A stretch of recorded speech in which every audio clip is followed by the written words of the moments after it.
myself a book, and this is the book of the month. So I read it online. If you go to internetarchives.com, you can type in any book and they pretty much have it online that you can read for free. And because I read it online and I really liked it, I thought it would be perfect to buy it for my own library. And it's called The Homesteader's Handbook, the complete month-to-month how-to farm, garden, and household. This was written in the 1970s and it has a project for every month of the year.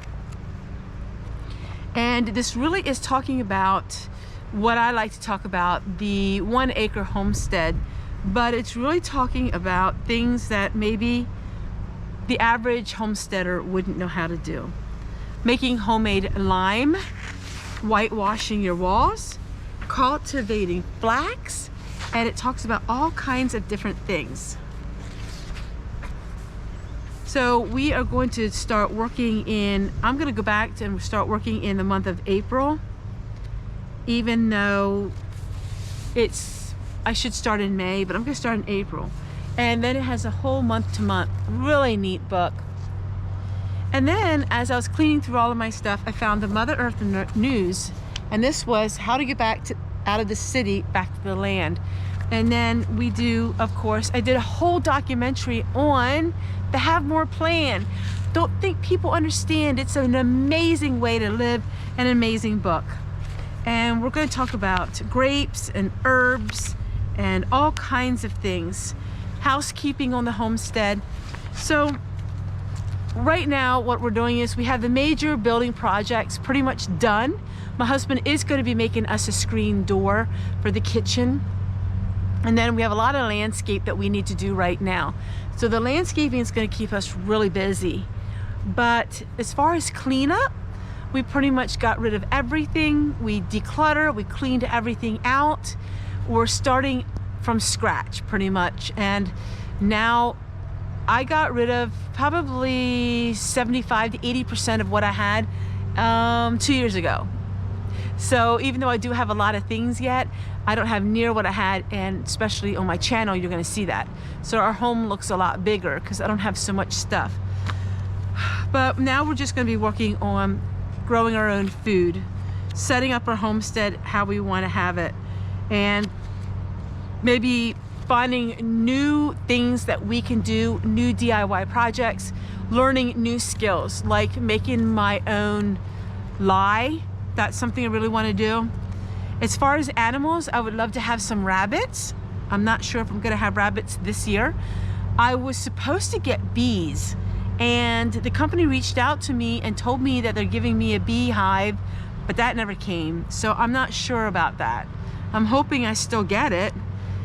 And I'm really trying to see if I can plant my own bayberries, bayberry bush, so I can have my own bayberries, so I can make my own wax.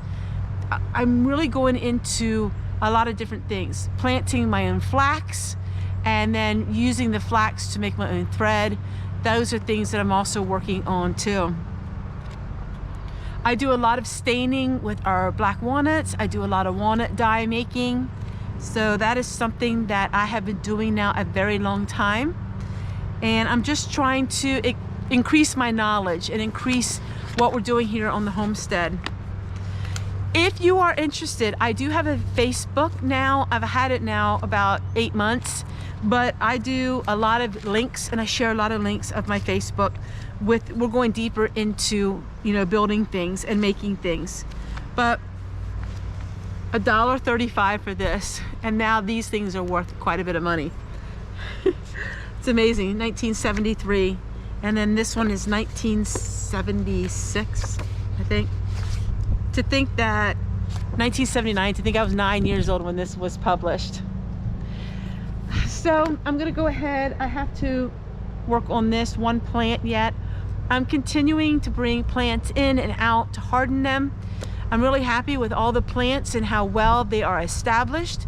They look really good. This year I really took a lot of time and effort into my plants, and not buying nursery plants, but creating my own plants at home.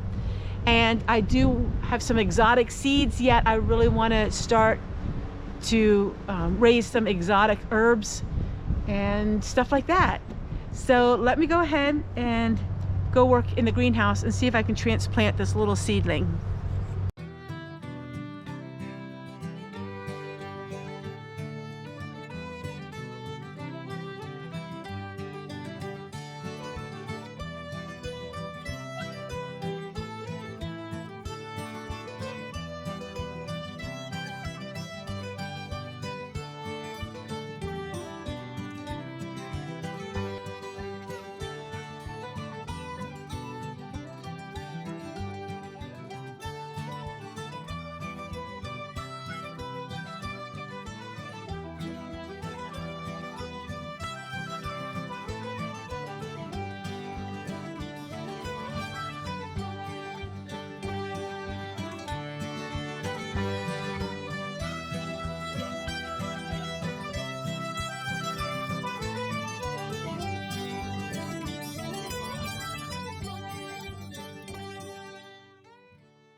This video was sponsored by this following product. I hope you enjoy.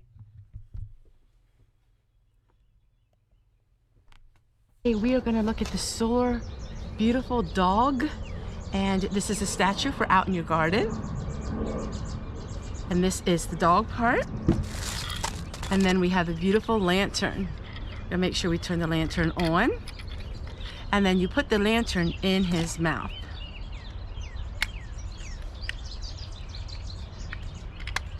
Just like this. Absolutely adorable. I'm gonna go put it at my potting shed and I'll show you what he looks like at night.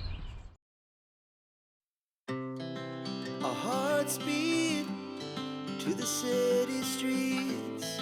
We began to feel the fire. We rise like tall buildings as the chemicals, they take us higher. The night's young, and it's just begun as she puts her hand in mine. We wanna chase the night, wanna dance to The solar fountain, and I have a couple of them. I love that the birds will drink out of them and the squirrels. This one I really don't know where to go with, so I think I'm gonna put it down in the garden. I used to have solar fountains in the garden. It's just so nice. And I will attract some frogs, which is really nice because the frogs will eat the aphids. So I'm gonna go down and put this in the garden. I'm always tinkering around, finding things, rearranging things, changing things up. I will do that day in and day out. So what you see in today's video, you may not see in tomorrow's because I'm always just changing things around.